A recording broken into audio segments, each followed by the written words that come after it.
Hi, everyone. Thank you all for coming out on this freezing cold night. My name is India. I am the assistant editor at Dezeen, and I am joined by Helen Taylor, who works for Woods Bagot, Aaliyah Lawal, who is a member of Black Females in Architecture and works for Make, and Bryony Spottiswoode, who is an architect for Hopkins Architects. And we're here tonight to talk about women in architecture. I'm personally very excited to have an all-women panel. I think this is a first. At Dezeen, we don't ever do all-male panels, but this is definitely the first time that I've been here with all women. Oh, and I should say, we are here today as guests of Knauf. So instead of me introducing everyone and kind of reading off a boring and perhaps embarrassing for these guys list of everyone's accomplishments, everyone is going to do a short presentation about who they are and what they've been up to. So if I could hand over to you, Helen, there's the clicker. Hi everyone, my name's Helen. I'm a senior associate at Woods Bagot Architects, and it's really great to have the chance to be here to talk to you guys and the people on the live stream about such an important topic and such a sort of current topic as well, that's women in architecture. So where my life kind of started, I grew up in Essex in the countryside, and I was the third kid, two older brothers, and my whole childhood was basically filled with boys' toys. So I grew up surrounded with Lego and Meccano and endless woodworking tools that my dad had, and I was really encouraged to kind of use all of this, these boys' toys, and I think as a result, I never had this feeling like there were boys' things and girls' things, and you can only do one or the other. I've always felt like, it was my choice to do whichever I wanted. And I think that kind of, stood me in good stead going into a fairly male-dominated industry of architecture and construction. I didn't have the most glamorous entry, I think, into my career in architecture. I went to quite a technical school, and it was, before BIM and people were just starting to use CAD, really. My first project that I did at university, I loved doing because it was all cut out of, foam modelling in the model shop, and it was brilliant. But the rest of the degree was possibly a bit to be honest. And I came out, and I was very young and idealistic, and I thought I want to do something that makes a difference.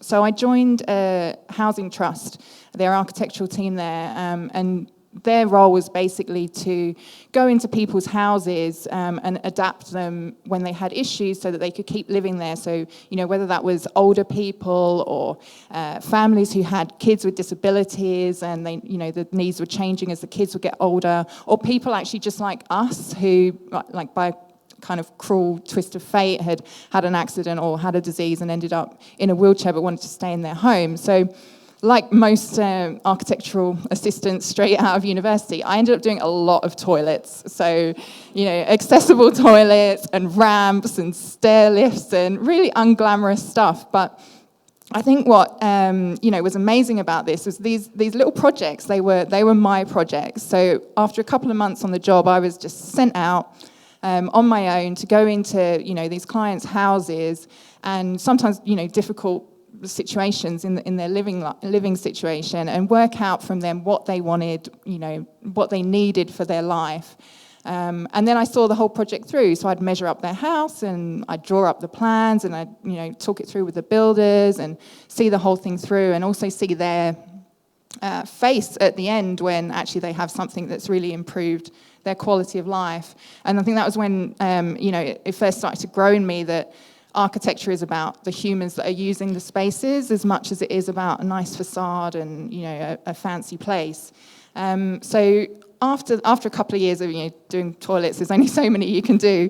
Instead of moving to London and getting a proper job, which is possibly what I should have done, I escaped to Africa, and there I was building primary schools, and it was a really great experience. And I'm not sure I really learned any good construction techniques there or anything, but what I did learn was to be able to stand up in front of 20 tourists who were passing through and convince them to come and spend the day on the construction site, and then at the end give us some money to help us, continue to build more schools. I also learned how to do construction work in flip-flops and not lose a toe, which I really wouldn't recommend to anyone. Health and safety did not apply. So after a while of doing this and doing a bit of traveling, I ended up in Sydney, Australia. And I arrived there completely broke, and I took probably the first job that was offered to me, but it ended up being a huge turning point in my career as an architect.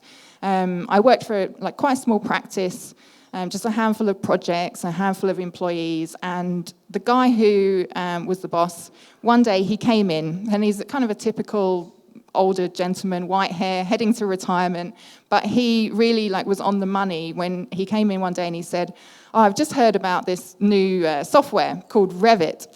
And this was in 2006, so it had been out a year for architects. No one was using it, really. And he said, I think it's the future. From tomorrow, you're the youngest, you're going to learn how to do it, and we're going to do all our projects in Revit. And I was like, whoa, okay, I can do this. And I came in the next day, and there was a tomb of a textbook, because, Google Chrome wasn't even around then. And I learned on this project, and I look at it now, and I'm like, actually, that was quite a complicated project to learn Revit. I don't know how many of you guys use it. It's fairly difficult to use.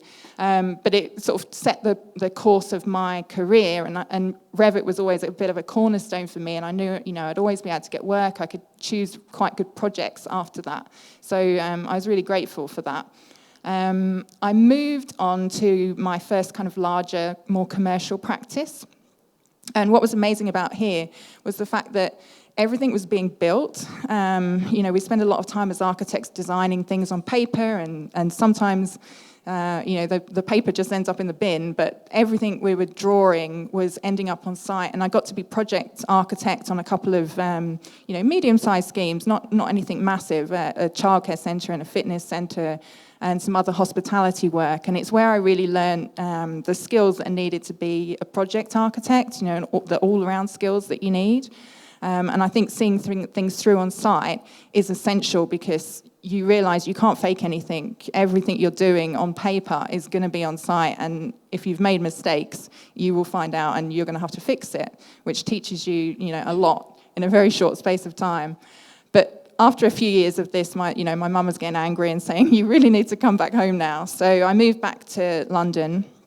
And it was just the end of the global financial crisis, and I don't know if anyone here who's worked through it. It's quite a difficult time in architecture. There's not many jobs, not many things are being built. So I focused on master planning and concept schemes. But after a while, I was really missing the building aspect of architecture. And that was when I started looking around, and I found Woods Bagot. So 5 years ago, I went for an interview, and I saw this scheme, which has turned out to be one of the most biggest turning point in my career, I think. It's a 5-star hotel called the Londoner. It's the corner of Leicester Square, and it's an amazing scheme. It's 350 bedrooms above ground, but below ground it's actually almost as big.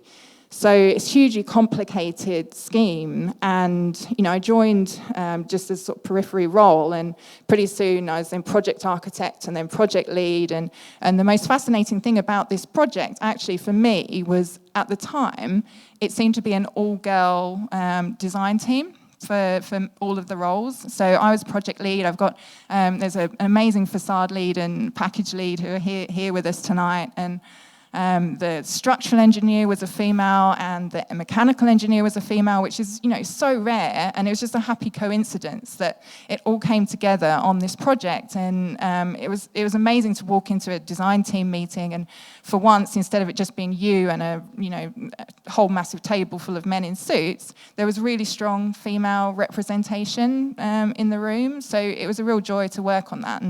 And actually, the cherry on the cake was working for somewhere like Woods Bagot, which it's really supported me through my career goals over the last 5 years. And now, I'm on the exec, I'm a stream lead, and I feel like there's nothing that can, hold me back, which is an amazing position to feel like you're in as a female in architecture. So that's how I got here. Thanks. Great. Thank you so much, Helen. Alia.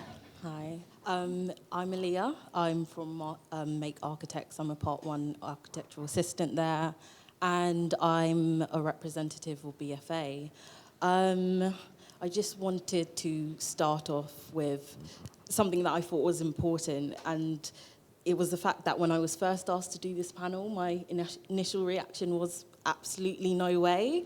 I think because I'm entering my 5th year in the industry, I automatically just discredited all of my own experiences. And it's not that diversity in architecture isn't a really huge and important issue to me. It's not that I haven't faced adversity in the industry. It's just that I think a lot of women in the industry are more prone to just kind of take their experiences as something to be deconstructed instead of taking it as evidence of the truth, and discussions like this are really important. So yeah, I'm going to get into it. I studied at the Sheffield School of Architecture, and that was overwhelmingly positive for me. I had a really good experience there.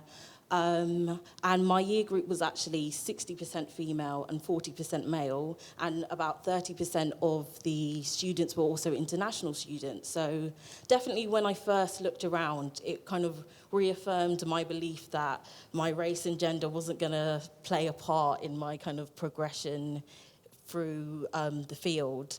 But you did slowly get introduced to the feeling of otherness just through the curriculum. When we're talking about established architects or projects, they are mainly men who've designed them. Definitely never came across a black female once in anything that I learned about there. And I think another one of my experiences there that kind of almost confirmed and really had an effect on me was something that happened at the end of first year. Obviously, my name is Alia. It's not British. I'm very used to people mispronouncing it, misspelling it, forgetting it. And kind of sadly, I'm used to being called other black women in the vicinity's names. But I think at the end of the first year, when my tutor, who I'd been seeing like twice a week for 4 or 5 months, handed me the other black woman he tutored's results. So, I mean, he took it upon himself to hand them out. I mean, most of our results we received online. And I think that just really hit home that I was just other, and it made me kind of reflect like, oh, maybe if my design was more exciting and innovative, maybe if I was more charming, maybe if I was more memorable, did backflips or anything else, like, I don't know, like, what did I need to do to be seen as an individual instead of just being seen as a member of this group of people, and I would try to kind of copy what everyone else was doing, and those kind of traditional methods of just standing out as an individual just didn't seem to work. And I think it especially stayed with me because, of course, things like that continued to happen throughout my education, even until I was in 3rd year, and it's just like, guys, you know me, we've spoken for so long, and it still happens, and it just felt like failure, like I was failing to be seen as an individual, and of course that would start to knock my confidence and my willingness to kind of participate, even with just a relationship with my tutors, just because I didn't want to be reminded of my insignificance. Luckily, since then, it has been affirmed that I sometimes have good ideas, and I have done quite well, but it's just that constant reminder of being, you can't be considered as an individual, or you can't be taken on your own merit. You are just other in the industry, which is problematic, which is hard to adjust to, which is better if you're just not involved in the whole process. So yeah, that is one of the takeaways that I did take from the school. Black females in architecture. It was a group that started, I think, May of last year. I joined in August, when there were about 80 members, and now we've got like almost 300, and it has just been amazing. It's like, I was even just saying to a couple of the members, it's like shaking them out of the cracks, and they've all come together and just started like talking and building and learning together. And I think one of our main goals is just creating that visibility in the industry, because I don't know how many people can think of any black female architects in the industry, and maybe not very few, but fewer famous female architects. So it's all about having that community, having that space that is undeniably ours, having the space to talk about our experiences and be like, oh, wait, I'm not the only person who has constantly been mistaken for other people, or have felt like they hadn't connected with their tutors. Maybe this is related to a wider issue of that automatic dismissal of something that is different and maybe harder to adapt to. And it's just been like amazing. Again, I remember when there was a black female work experience girl who walked into my office. And honestly, I almost fell off my chair. I immediately messaged my friends and my family, and I talked to her later, and she had done exactly the same. So I can only imagine the reaction when our 4 co-founders found themselves at the same event, and really started this. And it all just started from creating a WhatsApp group and adding people and adding friends of friends of friends, and growing to this huge network. And it's just been overwhelmingly positive. We as a committee team have kind of come together and come up with ideas and different things we want to do. So we put on book clubs, we put on CV workshops, we did event at the Design Museum, which involved, for what seemed like weeks, picking out and sorting thousands of pieces of recycled plastic to then melt into tiles, then to put something on at the Design Museum. And it's just been great to get other people involved. Some of our events are just to really show the wider architectural community that we are here. And then some of our events, like our living room sessions, are just for us to come together and talk about different issues and try to almost bang our heads together to see, okay, at the core of all of these experiences is this problem, and then how can we tackle that? So yeah, it's been really good. Also, so I've been working as a Part 1 architectural assistant at Make, and that also has been a really good boost in terms of my confidence, especially my last project leader, James Goodfellow, was almost so busy that he needed someone to come and learn everything as fast as they could. And he was just so good at bringing me to meetings and encouraging me to talk to consultants and just really become more independent within a project, and telling me things that really I didn't need to know, but I would eventually need to know. So just talking about like fees and how projects are run, it's just been really empowering as well, to just have that influence, knowing that I'm a Part 1 and I probably could just sit on Revit doing loos and and so other plans like that, but he's just taken the time to really give me more than I guess my role would usually get. And now I'm working on a project in Shoreditch called Worship Square.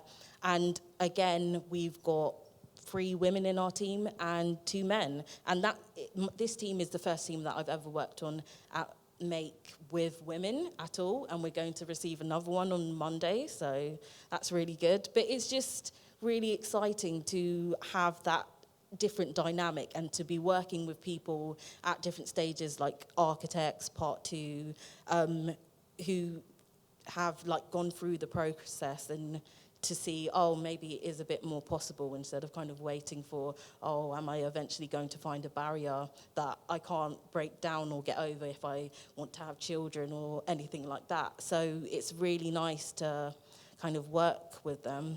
So yeah, I think that's it. Great, thank you so much.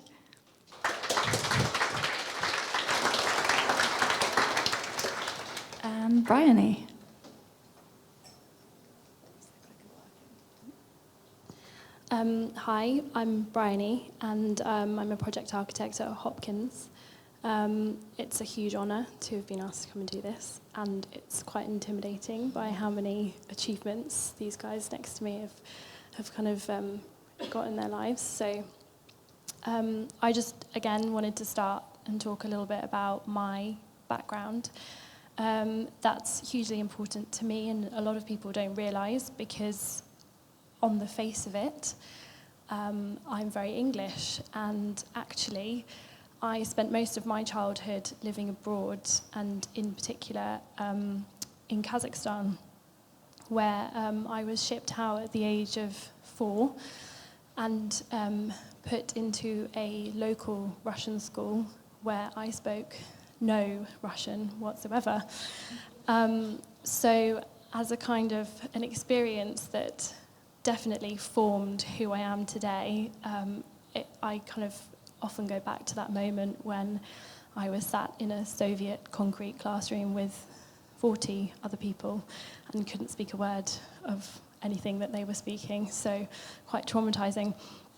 But my constants have always been my family, and you can see my brother and my sister there. And on the one side, we are by one of our homes in Kazakhstan, and on the other side is our very English home that we moved back to when I had to go to secondary school. And things, I suppose, got a bit more normal at that point. The problem was that on the outside, I looked like an English girl, but by that point, on the inside, I definitely wasn't an English girl. So I suppose I'd spent the first decade trying to adapt to become part of this very Kazakh community and trying to fit in and, you know, wear the same clothes and speak in the same way and so on and so forth. And then I moved back to England and had to start all over again as a teenager, which, when you don't even know who Boyzone are, is quite challenging. So that's kind of who I am, and to this day, I think that kind of international background is a huge part of who I am, and it's quite underappreciated by those who perhaps aren't aware of my background.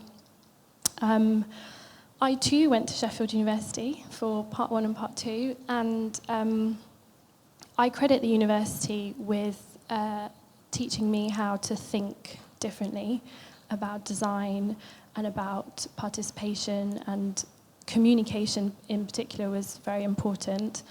And a huge part of the curriculum in Masters is the Live Projects programme.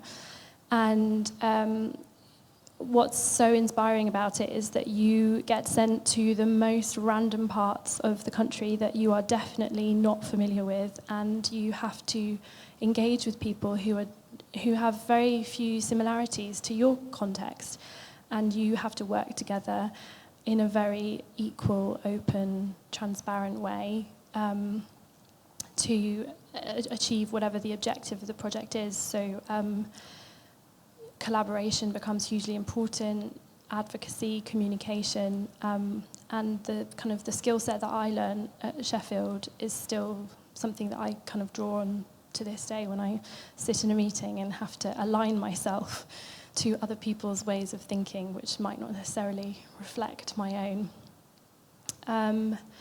So I graduated into full-on recession. There were no jobs, and I was committed to trying to work for a practice that had projects in Russia, because I thought it was crazy that I spoke fluent Russian and wasn't going to be using it. So I held out and went on the dole until I could go and work for John McCaslin and Partners, because at the time they had a very strong Russian portfolio. I think in the entire time I worked there, I didn't work on a single Russian project. But so I started at JMP, and I was actually, so when I turned up, our team, the cultural team, was run by Hannah Lawson, who was one of the first recipients of the Women in Architecture Awards, and she was actually on maternity leave. So that was really interesting to see how the practice dealt with having someone so senior and so important kind of absent, and how she integrated her personal life and into the professional. So it was quite inspiring to see somebody who'd done so well in their career try and manage to also have a family. And it's one of the first and only times I've ever sort of seen that happen before, because it actually isn't as visible as we might like to think it should be. So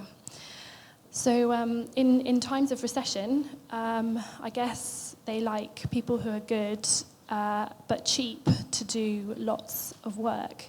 And I took over from another woman who went on maternity, running this very small little project in Camberwell Library, which was an amazing opportunity for me so early on in my career, and threw me right in at the deep end, because it was going on site very quickly, and I had to get to grips with the technical design, and it was quite a manageable size, but I was very committed to the details, which the contractor found quite frustrating because he didn't necessarily want to pay for them all. So we had lots of battles about that, but it was definitely a really great experience. And it's the first time I learned that actually being a woman in architecture presents itself with lots of opportunities that don't necessarily make themselves apparent from the outset, because we don't talk about them very often.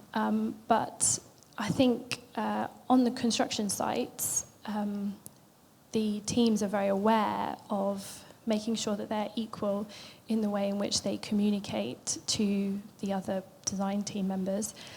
And actually, the way in which I was able to communicate back to them created incredibly positive rapport on site. And together, we managed to overcome some quite challenging issues, which was really, really rewarding and quite empowering for somebody who qualified on this project, actually. So it was quite a big deal. In the background, I was also working on this project, which is a heritage houses, so large museum development for museums that form part of the Showroom master plan that Allies and Morrison did. And this was of a completely different scale to the library, where the basement was more complicated and even more grandiose than what was being built on top of it. But we were still dealing with the same issues, but in a different language. And I think that was to my strength when we were doing this project. The difficulty with this particular project was, obviously, culturally, women play a very different role in Qatar than they do in the UK. And I think that it would have been great for me to have gone out on site and been the project architect for this particular project, but that fell to other male members of my team. And I will never know if it was to do with gender experience or the right person for the right job, but when I have since been out to Doha, I can 100% understand why working in that kind of environment as a woman is still very challenging. And I look forward to the day when we don't have to think twice about it. But it was an amazing project again. So having worked on the museums as part of an Allies and Morrison master plan, I decided I wanted to learn how to do a master plan like Allies and Morrison, because they are pretty expert at it. And so I moved to go and learn from the experts, and this was a project I worked on, again, international project in Oman, in Muscat, and it was massive. I mean, 940 hectares, so huge, brand new city on the outskirts of the capital. And I worked in a big part of the team. And it was totally different because having only ever worked on projects that were on site, to go right back to kind of stage one, even pre-stage one, it was a very, very steep learning curve, and it reminded me a little bit of what it was like when you were back at university, staring at a blank page and had to create a whole city and a community. But again, the guys in the team that I worked with at Allies and Morrison taught me a huge deal. And it was a really rewarding experience. At Allies and Morrison, I'm going to get her title wrong, but Jo Bacon, who works there, and other women along the way have been hugely influential. And just speaking to them, and I had a female mentor as well, was just amazing, because actually, Jo Bacon's another example of somebody who's got a family and has done incredibly well in her career, and that was really rewarding to be able to see, how she was running the practice and working with the other partners to do, great things. And, Allies and Morrison have grown so much in the last few years since the recession. I should say that my time at Allies and Morrison was short-lived because the director that I worked for at John McCaslin and Partners had since moved to Hopkins. And he was my mentor at JMP, and he's played a huge part in my career development. And I think those who also work on our team at Hopkins will say the same about him.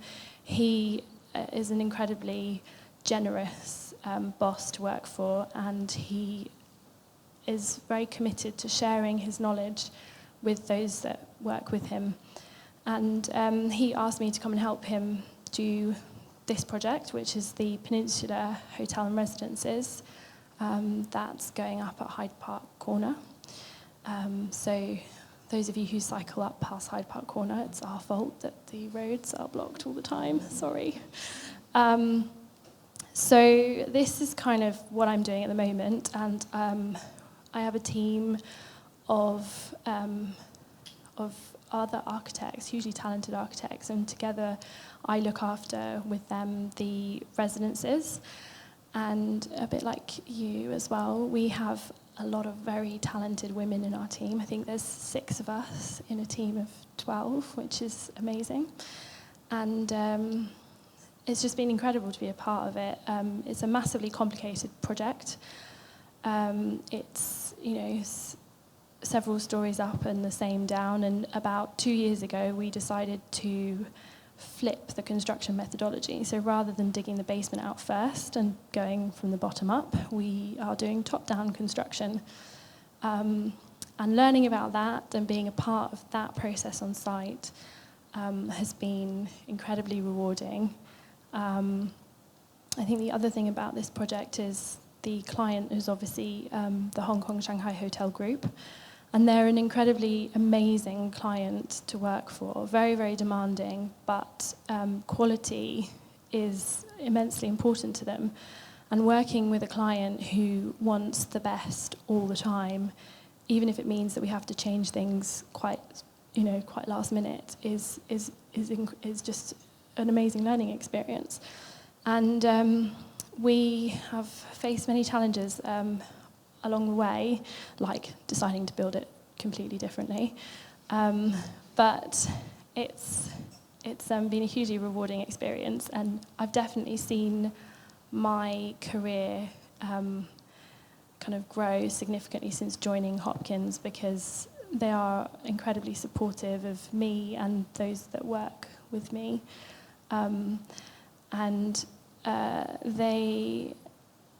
They actively encourage kind of growth from the bottom up, and they give us all equal opportunities. And as long as you work hard and give to the practice, I mean, they are more than happy to support you along the way. And there's an image just of me on site there. If you drive past it right now, we've topped out, so it's very exciting, and we're still stage 2 on some parts of the building, so it's a bit crazy. And yeah, it's been a hugely rewarding experience, and that's how I've got to where I am today. Thank you.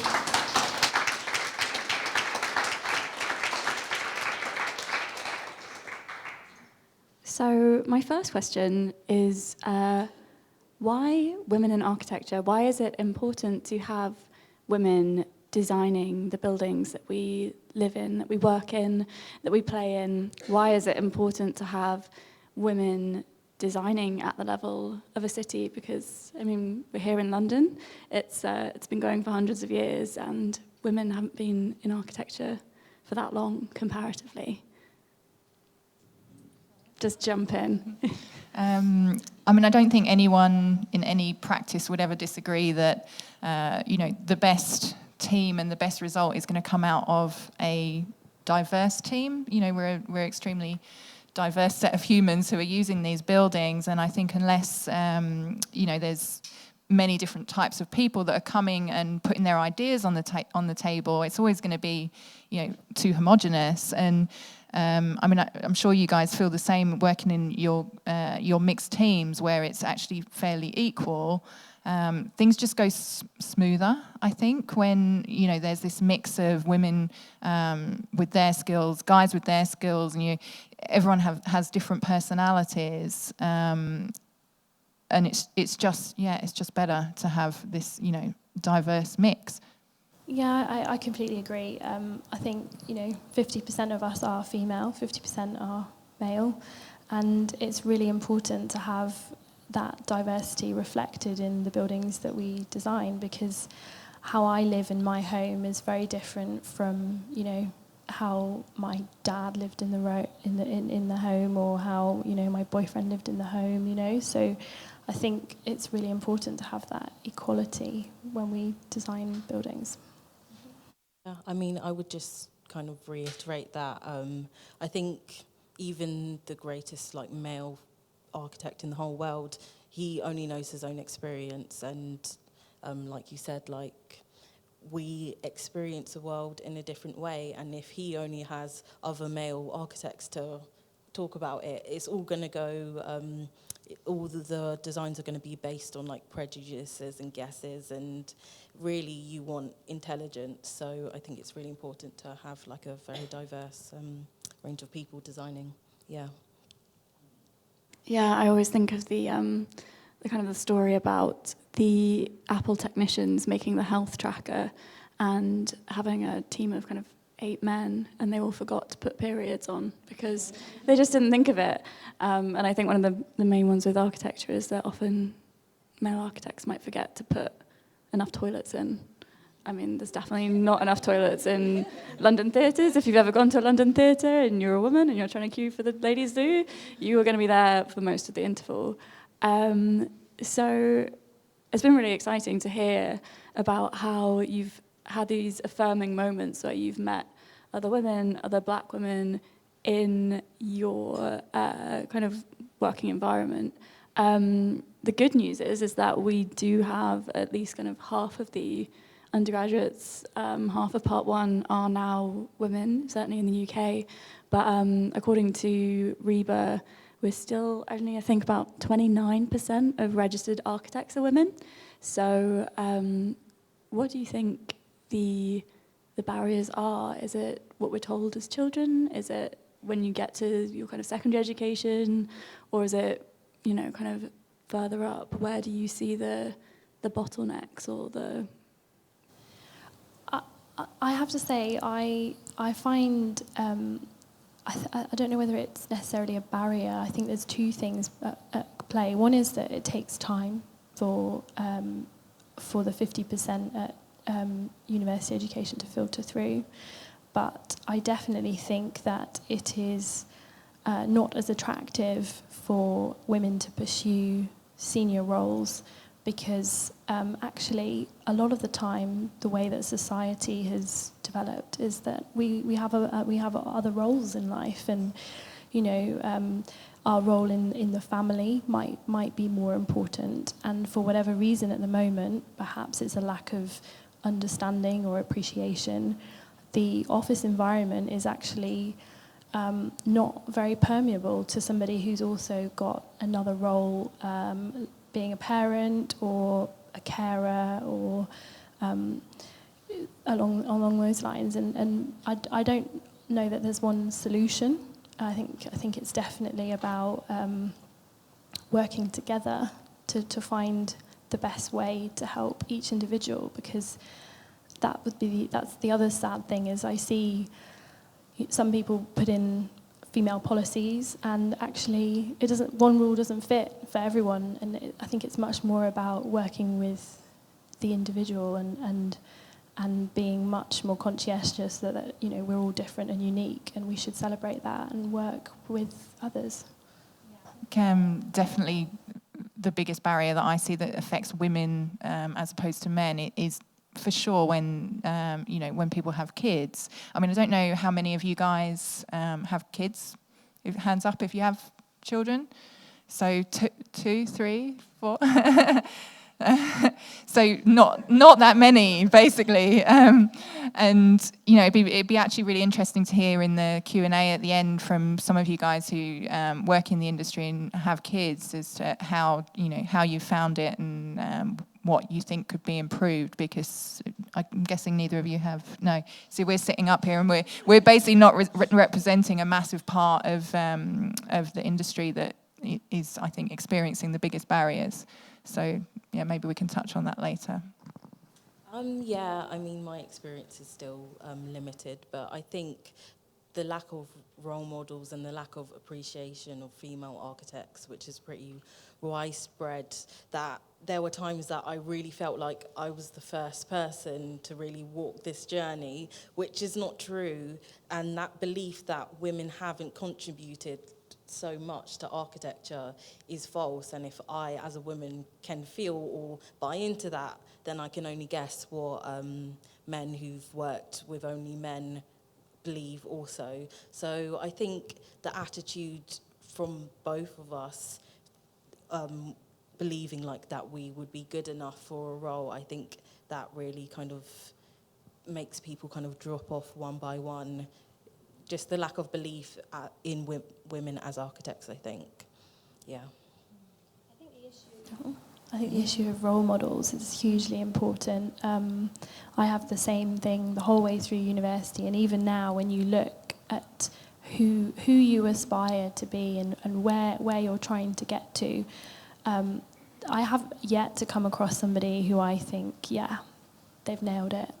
And that's quite difficult, because you do feel like you're having to work extra hard to kind of set out a path that others can follow as well. Bit of pressure there. Yeah, because even when we're looking at big male architects, they're not all often bringing their families in it, or we don't know. It's never a question that is asked, like how did you make it work? How did you balance it? And I think it was really interesting what you were saying, Alia, about how you didn't find anyone on the syllabus at university who you saw yourself in. Because I met Harriet Harris, who is now the Dean of the Pratt Institute. She was at the RCA, and she did a project there where she put together kind of 300 texts on architecture written by women to kind of point out that it's just ridiculous that you can get a reading list with no women on it in your architecture education. It's just it's just almost accepted, and it seems almost unreasonable at times to expect any different, but we've definitely contributed, and I think even just being paid less than men as architects just shows another way that we're unappreciated, and I think that really just needs to change in general. So I think kind of starting in education could really help change people's views, I guess. Instead of just diversity in the year group, to have more women, more people with different backgrounds represented as people who have shaped the field of architecture. Yeah, that actually brings me quite nicely on to my next question. Thank you so much for setting that up.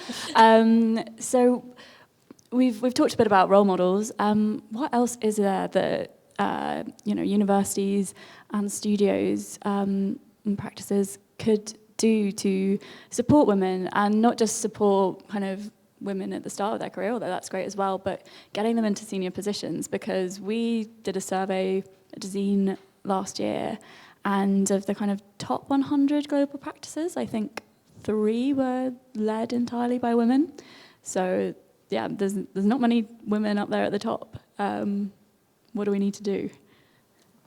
I think that article that you guys did actually made a big difference, and there's things that have actually had an impact. So I know that after that article came out, a lot of studios started to actually become aware of the issue, and I think sometimes that's the problem, is that if you don't know that there's an issue, how can you fix it? So I think measuring your performance actually as a studio can help. So it's easy to measure, pay gap, for instance, or the number of women that you have in leadership positions, but then it's harder to measure culture of the studio and things like that. But until you actually start to see what the problem is, I don't think you can fix it. So diversity targets is something that we at Woods Bagot look at, and I'm sure other studios do as well. Consider hiring females for key roles when you're looking, and kind of it has to be about positive discrimination, I think, at this point, in order to try and address the imbalance. I think architecture is very often work until you pass out, and it's just about working long hours and kind of putting priorities like sleeping and eating to the back.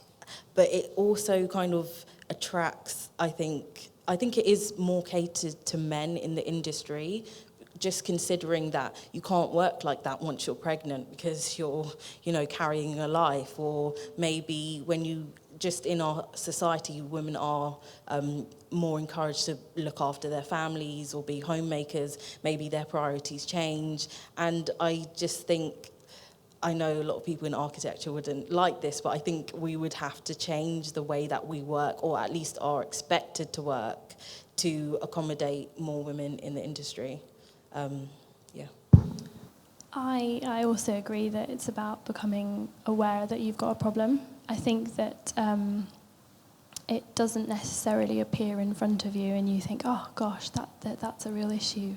And there's always other circumstances that you can blame. Oh well, we liked that one, but then she disappeared, or we thought she was okay, but that didn't work out either. And there's always lots of other reasons and excuses that you can blame. But recognizing that it is not normal that you do not have equal representation of women or other ethnic backgrounds at a high level, like that's the number one step, I think, to getting further on with this situation, getting more women back into kind of senior roles.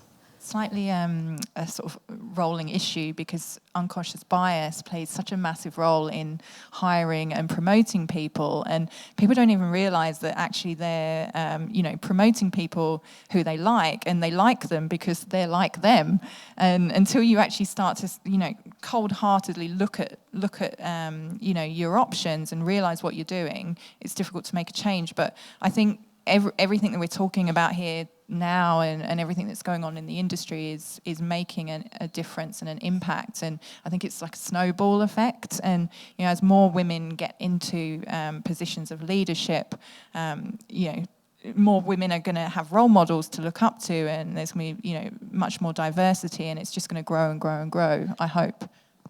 The number of women that I've spoken to who've said to me that when they went for their interviews, they abandoned their wedding rings and went in kind of like as a very ambitious individual is really sad, because I feel like you should be able to go in as the whole of you and sit there and talk about how those sorts of things and having children and having a family have actually brought more to you, to what you can offer to that practice, and that it would be great to live in a world where there wasn't that fear.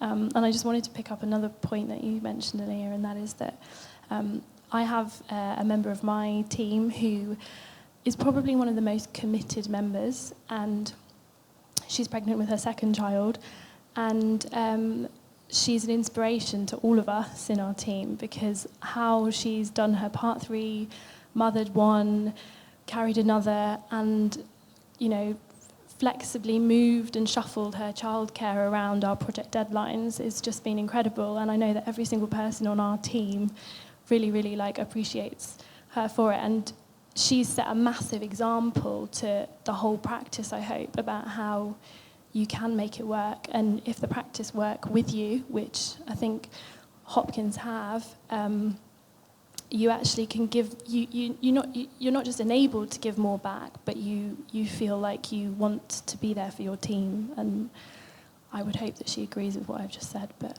it's definitely an inspiration to all of us on our team. Yeah, I mean, I think it's so important that the practice works with every woman that they employ, because it's amazing to hear about her, but I think the bottom line is not every woman is superwoman, and we can be highly skilled architects and we could have ideas ready to change the world, but if we can't balance spinning 100 plates at one time, then we end up kind of giving up. So yeah, definitely working with your practice would make a huge difference, I think, in the architecture field. Yeah. I think flexibility in work practices is really key, actually, not just for women, for the whole industry going forward. You know, we have a lot of issues in our industry, and small things like that, you know, you can work from home one day a week if you want. Now we have the technology that enables it. You know, you can go home early on a Friday if you have childcare, you know, issues then, and keep working. You know, yeah, practices, I think, luckily are getting more in tune with these modern ways of working, and, you know, working with our modern lives, which are not so 9 till 5, 6, 7, 8, 9 anymore. It's quite important. I see so many men taking up these opportunities, which is really good. I think they also want to be involved in like flexible working and being involved in their children's lives. So I think it's good all round to kind of promote flexible working, I think. And just one quick question before we open it out to the floor. What is the kind of one thought or ideally an action that you'd like everyone in the audience and everyone watching to take away, something that they can do kind of right now for women in architecture or women in their lives to kind of promote some of these changes that we've talked about? For me, it's actually, I was thinking about this. So I think visibility is a huge thing that we need to work on as women. We are doing a great job, but we're not actually telling anyone about it or selling ourselves. And I think guys are just naturally a little bit better at that, perhaps.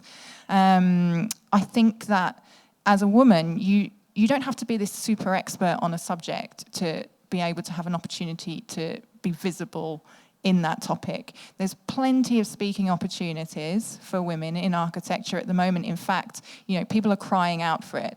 You know, a friend of mine who runs an organisation of architecture, she was looking for a female speaker, and everyone she spoke to said, I can't, I'm sorry, I'm too busy, I've got too many other speaking opportunities, which means, like, you know, there's a big demand. Everyone's trying to get a mixed panel and a mixed speaking, and, you know, social media is there just waiting for us to use it. You know, Mal, Pal and Stow, no one wants that anymore, do they? So we should really make the most of this kind of, you know, almost positive discrimination you know, atmosphere at the moment, and take these opportunities and raise awareness. And I don't mean to use it to talk about females in architecture. I mean use it to talk about architecture and, you know, the great work that we're doing. So for me, it's about making the change that you can sort of locally to you. I spoke to another woman in the practice, and I said, like, I just don't know what to do. What can I do, you know, to make this issue kind of more prominent? And she very wisely said to me, Briony, you need to be the change for the people that you work with, and it's about taking responsibility for the current situation, acknowledging it, and finding ways that you can promote not just yourself, but those that need promoting around you as well, because we're not all amazing at, as you say, putting ourselves out there and showing off and talking the talk, but together we can promote one another. So that's what I would say. One of our goals of BFA is for it to just not exist, and I would like to think one day a panel like this isn't needed. So I would say normalising conversations like this. I know when I have spoken about diversity in architecture, a lot of people have responded with silence because they don't want to say something wrong. Even, I think there's credit to be given to the majority of people who are well-intended but don't know how to approach the subject, don't know how to improve, and just stay out of the conversation because it feels safer. And I think one thing we could all do is just have these conversations, without the pitchforks and the witch hunts, because that just is not productive in separating out a kind of off-colour comment to the widespread discrimination that we face in the industry. I think just having more conversations and allowing space for a learning curve, but also to just promote that attitude of we need to change something, and it doesn't have to be in an aggressive or intimidating way, but it's an important issue that we should all take seriously, and we should all give space to one another to adapt to this issue that we're raising. I think coming together as women and just really pushing for accountability has just started to make movement in the industry, and the last thing we want to do is to let the people who really could make a change run back in fear. It's really going to take all of us to make a proper change in the industry. So I think just having conversations like this over and over until it's just completely normal would just be amazing. Yeah. Great. So who's going to be the first to join the conversation? Questions? Yes? There's a mic coming right behind you. First of all, I'm sorry for the noise. And second of all, I was wondering, just thinking about the younger women that are at school and thinking about what they're going to do, and your individual experiences are all quite unique. This is a bit cheesy, but what kind of advice would you have given the younger versions of yourself as you started out on this career journey? So I have thought about this one, actually, myself. And for ages I thought, oh gosh, maybe I'd tell my younger self not to be an architect at all, because it's a lot of hard work. But I have to say that I'm getting to the point in my career now where I'm really beginning to enjoy the rewards from all the hard work. So I guess my advice to my younger self would be to stop worrying about it and just to concentrate on the moment that you're living in, because everything will fall into place so long as you continue to be your best self. I think just people or young women, young women I think are more confident now than maybe they were in, when I was at university, but just understanding that you can be yourself in your place of work is something very empowering. You don't have to, pretend to be this type of architect or this type of architect or this type of person. Like, I think if you're working somewhere where you don't feel like you can bring your whole self to work and be yourself and be a bit quirky or, be whatever type of person you are, then you should find another place to work. Like, don't stay somewhere that you think is actually holding you back or stopping you from, meeting your full potential, because now there's a lot of places where they will support you into your goals. I would probably say be less timid. I think the greatest things that I've ever learned are from other people. So even though I know for myself wouldn't take this advice, it would be to network, it would be to talk to people, because having BFA, meeting people through Make, it's really transformed the way that I kind of work. So I would definitely just say get out there and meet people, because you're going to learn the most from the other people that you meet in the industry, in other creative industries, as opposed to like reading books and flicking through magazines, I don't know. Yeah, definitely that. Okay, so everyone has to stay for wine afterwards and network. More questions? Yeah, around the front. Hi, so it's two kind of interrelated things based on what you were saying about kind of networking and more in terms of kind of a wider reaction to women in architecture. And one is which that I think we need to talk about improving things for men as well. Just in that stuff like shared parental leave, it's so good for everybody and it's not the norm. And even the government policies actually discriminatory against men, and that results in greater discrimination against women because of the way it's framed. So I think, although it's a conversation that's broadly about women, like being good for everybody and talking with broader, whether it's, with REBA about what they can push to improve things in architecture, about that. And on that same note, it's kind of, I think I've been lucky and haven't experienced too many problems, but I had a particular comment in an interview which shocked me. And I didn't take the job. I found it was supposed to be a joke, but it wasn't okay. And I didn't know how to call it out just because I was so angry at the time that I couldn't breach it. And we need to discuss how we can make it normal to call out little things at that exact point. And I don't know how to do that because it's very hard not to react kind of and shoot from the hip. But then otherwise we don't react at all.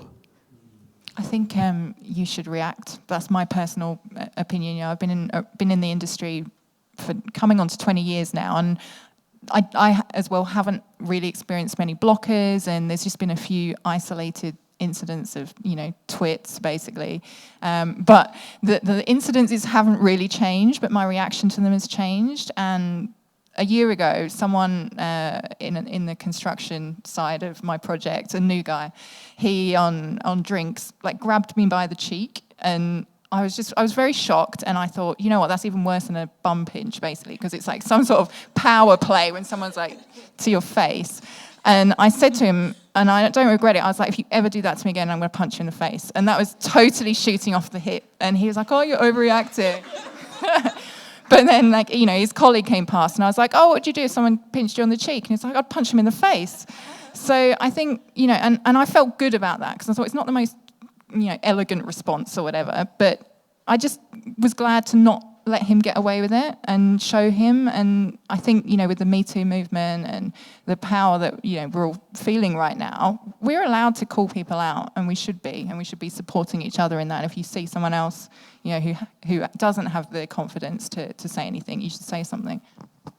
I completely agree with that as well, and I also call people out on it, because actually my sole job in the meeting is not to make your cup of tea. Thank you very much. On the subject of shared parental leave, I actually feel really passionately about the fact that it should be equal. And if we look at examples like Sweden, for example, where it's the government actually incentivizes it. It's obviously sad that you need a statutory change to drive the kind of the equality, but the impact that it's had over there, I have friends who are Swedish and who have benefited from it, and it's amazing because you don't have those awkward conversations about, maybe I should stay at home because I don't get paid as much, or maybe you should stay at home because your hours are a bit more flexible. So it's really important. And people talk a lot about enhanced maternity cover as a way in which to promote women, but in reality, I strongly believe that it should be about making advances to kind of equalise the not just shared parental leave, but the leave that dads get relative to mums. It's a lot more expensive now if you were to offer a dad the exact same financial remuneration as, to a woman. But I think we should be looking to set a new benchmark, to set new standards, and it's not something that is going to be easy, because again, until the statutory change is made, it's quite expensive. But I 100% believe we should be all working towards a future where the rights that you have as a father are the same as the rights that you have as a mother. I would just Completely agree with that. I think it's so important that men get the kind of same opportunity to be with their children as women do. And in terms of responding to things, it's definitely something that I've had trouble determining the right answer to. Like you said, in the moment you're shocked, and even though like an hour later you probably have hundreds of things you wish you said, it's often really hard to analyse whether this is the moment you should say something or this is the moment you should shrug it off. But I think it's just important to acknowledge the fact you were shocked because they suddenly said or did something inappropriate, and you are completely allowed to call them out on that. And it shouldn't be a calculation of, oh, maybe it was a joke or maybe they didn't mean it. Either way, they shouldn't have said it, and you have a right to inform them of that. So, don't hold back. Don't doubt yourself. Yeah. Yeah, I'm really sorry that happened to you in an interview. That sucks. More questions? I think Pink Jumper, you had a question earlier. I had a question about young people getting into the industry, and because I run an organisation which supports people from lower socioeconomic settings into architecture, and I know this event is about women in particular, but I'm just interested to know what happens around kind of promoting career opportunities across architecture, you know, not just architects, but broadly speaking in the sector. Like, how do young people who don't necessarily know about the sector find out? Are there, like, what kind of outreach do we do in that respect? I don't know if any of you can answer that, though. I know there's this Stephen Lawrence Trust, of course, and I know Make are involved with that, so I kind of see some of the things that they do, but it's, again, another problem that even I kind of experienced because I didn't know any architects, and I think I was like the first person in a few years to even apply to architecture, so I couldn't even talk to my teachers about what to write in my personal statement. So it's definitely an issue, and I don't think, or I'm not aware of many kind of foundations that do kind of tackle that, but it's, yeah, definitely an issue. Up on the agenda, though. There's something at the RIBA. Yeah. They run an event which is about outreach to schools that some of my friends who work across the sector participate in. But I also have been back to my school to talk to people about becoming an architect. And I think, again, there are groups out there doing it, but again, you have to take responsibility and be that change and look to inspire others. Neil Pinder is working with, I don't know if you know him, but he's working in schools in South London. But yeah, that's another thing that it's my bad we didn't really touch on it, but there's also a class issue, and architecture, if you're not paid very much in the beginning, if you're having to study loads, if you're having to take on loads of debt, if you've got dependents, if you're trying to help out your family with rent, it's tricky. And yeah. Any other questions? Yeah, at the front there. Hi. I think there's been a lot of discussion about like all the things that you guys are doing, and women, like I guess everyone here, and those active like decisions to make a change, which is like so amazing. But I feel like the path to equality isn't just a one-way road. So how can we target the people who are either like the men who were horrible to her in her interview, or the people who are just ignorant to the fact that these inequalities for women, and then even for black women, exist in the industry? How can we target the people who aren't aware of that, and the men who cause that? It's a tricky thing, because I fully agree that nothing's going to change if we're having discussions in isolation, and it's actually really great that there's quite a few guys here tonight, and it'd be interesting to hear what some of them think. But it's such a generational thing. I think a lot of the issues, and correct me if you guys have a different experience, but my issues, the small ones that I've had, usually come from a certain age bracket of guy. And as these guys are starting to retire, and more people in leadership are younger, I think that things are improving a lot, and they're going to keep improving. And I've never experienced any sexism at all from anyone of my age group or younger. So I think naturally things are going to, happen. But we need to, you're right, we totally need to target, where the problem is. And I don't know how to do that. I really don't. Yeah, I really struggle with that one as well because, and I totally agree with you. It's about an awareness of a specific age group, I think, I think it's not their fault. That's the other thing. I think it's just about the fact that they've lived their lives in a certain way, and getting them to become aware of the issue is the most challenging of all. One thing I would say is to go back to kind of this idea of aligning yourself with them and drawing parallels. The people that I work with, they have daughters. Some of their daughters are doing very similar jobs to the one that I'm doing. And actually, if they ever felt like their daughter was held back because of some of the issues that I faced, that's a really good way of illustrating how you feel. So, drawing the parallels and the similes is a quite powerful way of making them aware. My grandfather and I have had many conversations about it, and he finds it extraordinary that I'm doing this event, for example. He can't believe it. I sent him a picture, and he just emailed me back and said, "Oh my gosh, I can't believe it. You're too young to be doing these things." And again, it's like, yeah, but I've done the education. I've worked a certain number of years, and why is my experience any less or more valid than somebody else's? I'm just here representing what I believe to be, my views, and they're based on my values and the context from which I come. So it's kind of, that's my view on it. Yeah, I would say a similar thing. It's hard to convince someone who's been in the industry for decades that they need a re-education in anything, really.